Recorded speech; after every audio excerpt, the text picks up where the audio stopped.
चलो साहब, अगर बात करें जहाँ तक हमें पता चला है कि सबसे पहले जब ये लैंड पासबुक का काम शुरू हुआ था तो एक कंपनी को जो है वो काम दिया गया था।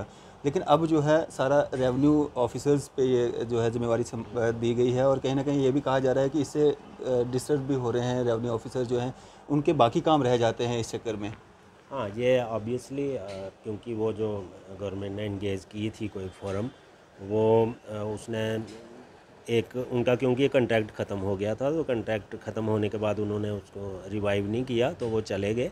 तो उसके बाद हमारा अपना स्टाफ ही इस काम को कर रहा है। तो क्योंकि इसमें हमारा टारगेट है कि हमें इसको टाइम बाउंड मैनर में करना है, तो ऑब्वियसली दूसरे जो काम हैं वो अफेक्ट हो डिस्टर्ब। रहे हैं, लेकिन फिर भी जो हमारा स्टाफ है वो बहुत मेहनत करके बाकी काम भी लोग भी सफ़र ना करें, जो उनका अगर कोई आता है तो उनको भी प्रायोरिटी दी जा रही है। स्टोरी हमने कवर की थी आज से हफ्ता एक पहले, यहाँ पे बंतलाब में ही राधा स्वामी जी को जो एक ज़मीन जो है लगभग 40-45 कनाल का एक प्लॉट जो है वो गिफ्ट डीड किया गया था।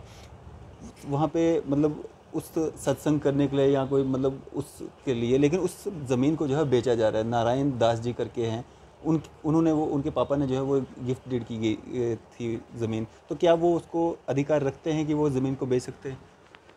ये देखना पड़ेगा, क्योंकि मैंने भी ऐसे सुना था न्यूज़ में, लेकिन मतलब मेरे पास कोई इस तरह का रिप्रेजेंटेशन या किसी का कुछ आया नहीं है। फिर भी मैं इंक्वायरी करवा के देखूंगा कि इसमें क्या इशू है। शर्मा साहब, एक नया प्रावधान जो आया है जिसमें बाहर के लोग भी जो यहाँ पे काफ़ी समय से जो है वो रह रहे हैं, उनको भी अगर इसमें इनरोल करना है तो क्या तरीका रहता है, किस तरह से वो इनरोल हो सकते हैं? एक्चुअली इसमें ये जो आरपीआई एक्ट है, इसमें है कि जो वोटर है वो जहाँ पर ज़्यादा देर काफ़ी समय से रह रहा है, तो वहाँ पर वो वोटर इनरोल हो सकता है। लेकिन वो उसकी बिलिंगनेस पे है। अगर वो होना चाहता है तो उसके लिए कंडीशन ये है कि जहाँ पर वो अभी वोटर है, पहले उसको वहाँ से वो डिलीट करवाना पड़ेगा। तो ऑनलाइन भी वो अप्लाई कर सकते हैं, क्योंकि ऑनलाइन में ये रहता है कि उसको वहाँ नहीं जाना पड़ेगा। ऑनलाइन ही फार्म कंसर्न ईआरओ के पास जाएगा, वो वहाँ से अपनी एनओसी देगा, तो हम उसको इधर इनरोल कर सकते हैं। और उसके अलावा और क्या कुछ फॉर्मेलिटीज़ रहती हैं? आप आप देख रहे हैं न्यूज़ सैर इंडिया और मैं हूं अरफाज़ मडैंग। आज की खास मुलाकात में हमारे साथ मौजूद हैं SDM north Udham Sharma ji. Sir, स्वागत है आपका न्यूज़ सैर इंडिया में। Thank you. सबसे पहले मुबारक हो आपको आपकी प्रमोशन के लिए। जी, thank you very much. Sharma साहब, अगर बात करें हम जानीपुर की या इसके इर्द गिर्द की, तो जामिंग की काफ़ी ज़्यादा यहाँ पे दिक्कत रहती है, और लोगों का ये मानना है कि कुछ प्लॉट्स जो हैं वो खाली भी हैं, अगर उनको पार्किंग के लिए इस्तेमाल किया जा सकता है। तो कुछ इस तरह की परेशानियाँ लेकर के लोग आपके पास आते हैं? देखिए, हाँ, ट्रैफिक की दिक्कत तो है ही है, क्योंकि बिज़ी रोड है और साथ में मार्केट भी है दोनों साइड। तो पीक हावर्स में ख़ास करके जाम का इशू रहता है, और साथ कर इवनिंग टाइम में, क्योंकि लोग जब शॉपिंग वगैरह करने के लिए निकलते हैं, जहाँ सुबह सुबह जब ऑफिस दोपहर को, तो कंजेशन रहती है और कई बार जाम भी रहता है। तो इसके लिए जो हमारा ट्रैफिक अमला है, उनसे भी मैंने बात की है, और वो लोगों को गाइड भी करते हैं, और कई बार चलान्स वगैरह भी इन्फोर्समेंट भी करते हैं, ताकि जाम नहीं लगे। जो आपका कहना है कि जो पार्क्स यूटिलाइज हो सकते हैं या जो खाली जगह हैं, तो ऐसा तो किसी ने मेरे नोटिस में ये बात नहीं लाई है कि, बट ये अच्छा आपकी तरफ से एक सुजेशन है, इसको एक्सप्लोर कर किया जा सकता है। बट इसमें क्योंकि जो खाली प्लाट्स होंगे वो ऑब्वियसली ज़्यादातर जो होंगे वो प्रोप्राइटरी लोगों की ओनरशिप होंगे, तो उन ओनर से बात करके जी आपने एक अच्छी वक्ती तौर उनको हाँ, इस्तेमाल किया जा सकता जी है। जी, शर्मा बिल्कुल। साहब, अगर बात करें हम जिस तरह से लैंड पासबुक का जो अभी चल रहा है, तो क्या कुछ कामकाज यहाँ पे चल रहा है और किस तरह कितने अभी तक हो चुके हैं?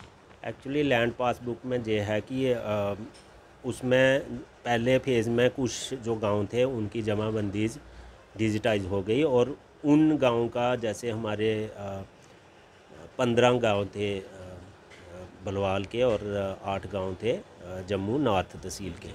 तो उनमें डिजिटाइजेशन कंप्लीट हो गई, और उनके सारे पासबुक्स डिस्ट्रीब्यूट भी कर दिए गए, सभी को मुहैया करवा दिए गए।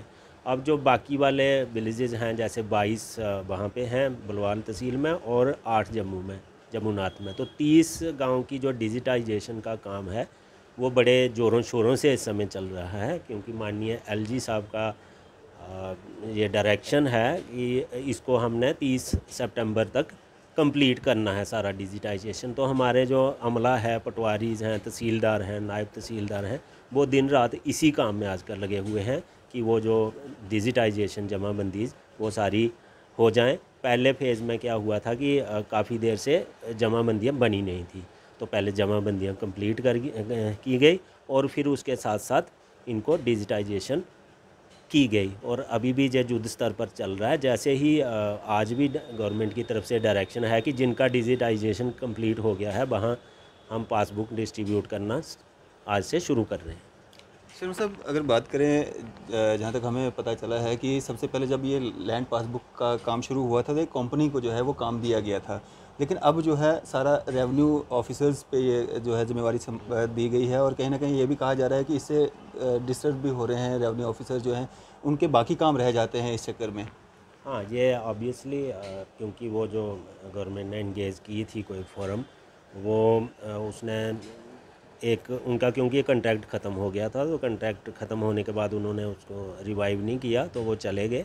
तो उसके बाद हमारा अपना स्टाफ ही इस काम को कर रहा है। तो क्योंकि इसमें हमारा टारगेट है कि हमें इसको टाइम बाउंड मैनर में करना है, तो ऑब्वियसली दूसरे जो काम हैं वो अफेक्ट हो रहे हैं, लेकिन फिर भी जो हमारा स्टाफ है वो बहुत मेहनत करके बाकी काम भी, लोग भी सफ़र ना करें, जो उनका अगर कोई आता है तो उनको भी प्रायोरिटी दी जा रही है।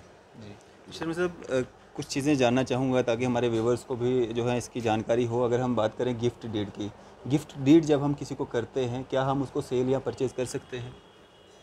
और जब गिफ्ट डीड हो गई तो गिफ्ट डीड का फर्स्ट कंडीशन ये है कि वो विद इन फैमिली ही होगी।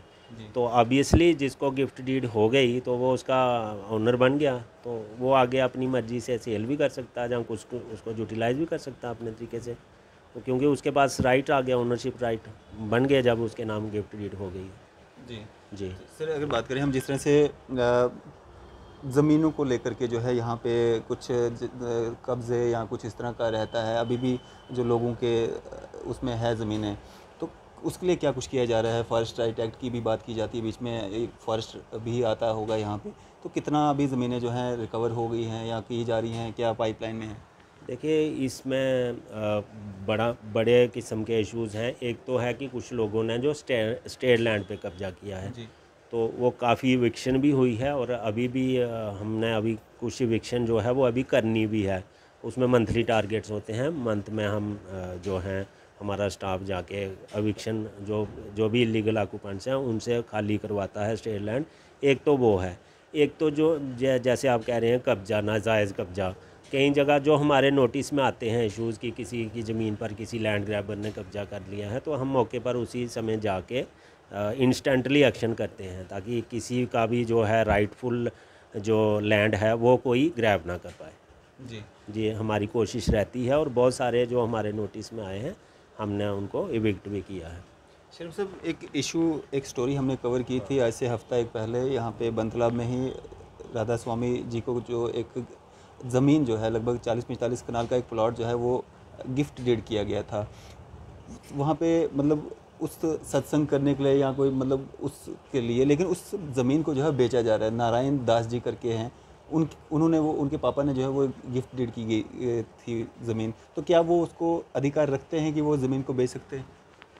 ये देखना पड़ेगा, क्योंकि मैंने भी ऐसे सुना था न्यूज़ में, लेकिन मतलब मेरे पास कोई इस तरह का रिप्रेजेंटेशन या किसी का कुछ आया नहीं है। फिर भी मैं इंक्वायरी करवा के देखूंगा कि इसमें क्या इशू है, इन्वॉल्व क्या क्या मतलब अभी तो मुझे इस बारे में पता नहीं है कि क्या इशू है, गिफ्ट है या क्या है, वो देखना पड़ेगा। जी, तो सर जिस तरह से इलेक्शंस का भी जो है समय जो है वो नज़दीक आ रहा है, तो किस तरह की तैयारियां जो हैं वो की जा रही हाँ, हैं? इस समय एक्चुअली हमारे जहाँ पर स्पेशल कैंपेन जहाँ जिसको कहते हैं SSR स्पेशल समरी रिवीजन चल रहा है वोटर लिस्ट को लेकर के। जो भी हमारे हर पोलिंग स्टेशन, क्योंकि अभी आपको पता है कि डीलिमिटेशन हो गई, तो बहुत सारी जो असेंबली कॉन्स्टिट्यूंसीज़ हैं उनका जो है वो एरिया बदल गया, जहाँ उनका चेंज हो गया। जैसे हमारा ही जो है जम्मू नॉर्थ एक नई कॉन्स्टिट्यूंसी आ गई है, तो अभी पहले डीलिमिटेशन के बाद जब से नई कॉन्स्टिट्यूंसीज़ बन के तैयार हो गई हैं, तो वहाँ पर अभी ज़ोरों शोरों के साथ समरी रिवीजन चल रही है। समरी रिवीजन इसलिए भी स्पेशल है क्योंकि हमारे JNK में 2019 18 के बाद कोई summary revision, actually annual summary revision हर साल वोटर लिस्ट जो है अपडेट होती है। उसमें जो नए वोटर जिनकी एज, जो नए बच्चे हैं जिनकी एज 18 साल होती है वो वोटर बनाए जाते हैं। जो कुछ डेड हो गए होते हैं वोटर एग्जिस्टिंग, उनको डिलीट किया जाता है। जहाँ से माइग्रेट हो गया है, जहाँ पर कोई बाहर से आ गया है तो उनकी ट्रांसपोजिशन होती है। तो वो एक्सरसाइज 4 साल से नहीं हुई है। तो इस बार का जो समरी रिवीजन है वो बड़े ज़ोरों शोरों से चल रहा है। उसमें स्पेशल पोलिंग स्टेशन पे हमारे लोग BLOs कैंप भी लगा रहे हैं। और मैं भी फील्ड में अभी जाऊंगा, क्योंकि ये अभी 25 अक्टूबर तक चलेगी ये समरी रिवीजन। 15 अप्रैल से शुरू हुई थी मुहिम और अभी ज़ोरों शोरों से इसमें काम हो रहा है। और उम्मीद है कि इसमें ज़्यादा से ज़्यादा जो हमारी वोटर लिस्ट में कुछ कमियां रह जाती हैं, कई लोगों के वोट, आप सुनते होंगे जब इलेक्शन होते हैं तो कुछ लोगों की शिकायत रहती है कि मेरा नाम नहीं है। तो उस तरह की शिकायत जो है उनको दूर करने के लिए डोर टू डोर कैंपेन हमारे BLOs करते हैं, ताकि कोई भी जो एलिजिबल वोटर है वो छूट ना पाए और जो इनएलिजिबल वोटर है वो वोटर लिस्ट से डिलीट किया जाए। तो ये मुहिम बड़ी इंपॉर्टेंट है और मैं मीडिया के ज़रिए भी इसमें पब्लिक को ये मैसेज देना चाहता हूँ कि जो भी वोटर एलिजिबल वोटर इनरोल होना चाहता है वो कंसर्न BLO से भी अप्रोच कर सकते हैं। और इसमें एक ऑनलाइन पोर्टल है NVSP, उस पे जाकर भी अपने आप को इनरोल करवा सकते हैं।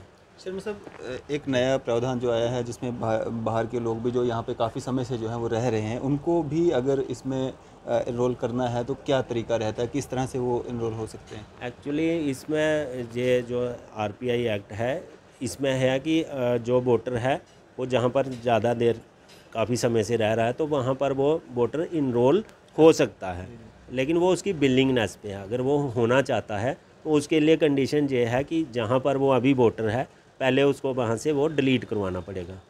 तो ऑनलाइन भी वो अप्लाई कर सकते हैं, क्योंकि ऑनलाइन में ये रहता है कि उसको वहाँ नहीं जाना पड़ेगा, ऑनलाइन ही फॉर्म कंसर्न ERO के पास जाएगा, वो वहाँ से अपनी NOC देगा तो हम उसको इधर इनरोल कर सकते हैं। और उसके अलावा और क्या कुछ फॉर्मेलिटीज़ रहती हैं? फॉर्मेलिटीज़ उसमें यही है कि अगर ऑनलाइन कराना चाहता है तो ऑफ़लाइन भी वो हमारे पास आके फॉर्म दे सकता है। उसमें यह है कि उसको अपना डॉक्यूमेंट्री प्रूफ देना है, रेजिडेंशियल प्रूफ देना, और अगर वो अपने वहाँ का जो जहाँ पर वो वोटर है वहाँ का अगर मेंशन कर दे कि उसका मतलब पार्ट का कि किस पार्ट में किस सीरियल नंबर में है तो वो इजी हो जाता है। जी।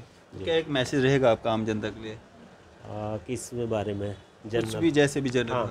हाँ, इस समय मेरा पब्लिक से यही अनुरोध है कि हमारा इस समय एक फोकस तो वोटिंग को लेकर ही है, वोटर लिस्ट अपडेट हो रही है। उसके साथ साथ जो लैंड राइट हैं उसको लेकर के डिजिटाइजेशन जमाबंदी चल रही है, ताकि सभी को ट्रांसपेरेंसी आ सके। और कोई भी जो है ये दिक्कत रहती है, किसी को नकल लेनी होती है अपने ज़मीन की तो वो चक्कर लगाने पड़ते हैं ऑफिस के, ऐसा ना हो, वो ऑनलाइन ही मुहैया हो जाए, उसके लिए ये एक प्रयास चल रहा है। और साथ साथ इस समय गवर्नमेंट का फोकस ये भी है कि एक पावर जो हमारा सिनेरियो है, क्योंकि हमारे आपको पता ही है कि पावर की क्या पोजीशन है स्टेट में, रेवेन्यू जनरेशन कम है, तो पावर डिपार्टमेंट ने एक स्पेशल एमनेस्टी स्कीम जारी की है। उसके मुताबिक ये है कि जो पिछले जो लाइबिलिटीज़ हैं, एरियर हैं पावर के, वो कैलकुलेट करके अगले 12 महीनों में किस्तों में वो देने हैं, और उस पे इंटरेस्ट जहाँ जो भी सरचार्ज है वो माफ़ है, सिर्फ प्रिंसिपल अमाउंट देनी है। तो अदरवाइज़ क्या होगा कि पावर डिपार्टमेंट की तरफ से जो स्ट्रिक्ट मैसेज भी है कि अगर कोई भी लाइबिलिटी अपनी क्लियर नहीं करता है तो फिर वो जो कनेक्शंस वगैरह हैं वो काट दिए जाएंगे। तो मेरा अनुरोध यही है कि जो भी लाइबिलिटी है पास्ट की, उसको बड़ी आसान किस्तों में वर्कआउट किया है पावर डिपार्टमेंट ने, तो वो जो है पे कर दें, ताकि आपकी जो पावर सप्लाई है वो अफेक्ट ना हो, आपका कनेक्शन जो है वो रिस्टोर रहे। इसके लिए कैंप्स वगैरह भी लगाए जा रहे हैं, उसका भी फ़ायदा उठा सकते हैं? हाँ, इसमें बिल्कुल हम जहाँ भी हमारी एडमिनिस्ट्रेशन की भी अप्रोच है कि जहाँ जहाँ हम जाएँ, लोकल इलेक्टेड जो PRIs हैं, सरपंचीज़ वगैरह हैं, उनको इन्वॉल्व करें, जो कारपोरेटर्स हैं, क्योंकि उनकी पहुँच लोगों तक ज़्यादा होती है, ताकि जो मैसेज है जो हर घर में ट्रैवल करे और जो भी जिनकी भी लाइबिलिटी है वो पे करें। जी। चलिए शुक्रिया सर हमारे साथ बातचीत करने के लिए, अपना कीमती समय थैंक यू सो मच। तो ये थे हमारे साथ एसडीएम नॉर्थ उदम शर्मा जी। इसी तरह की मजीद अपडेट्स के लिए आप देखते रहे न्यूज़ शेयर इंडिया। मैं अरफाज अहमद, कैमरामैन शाहनवाज के साथ।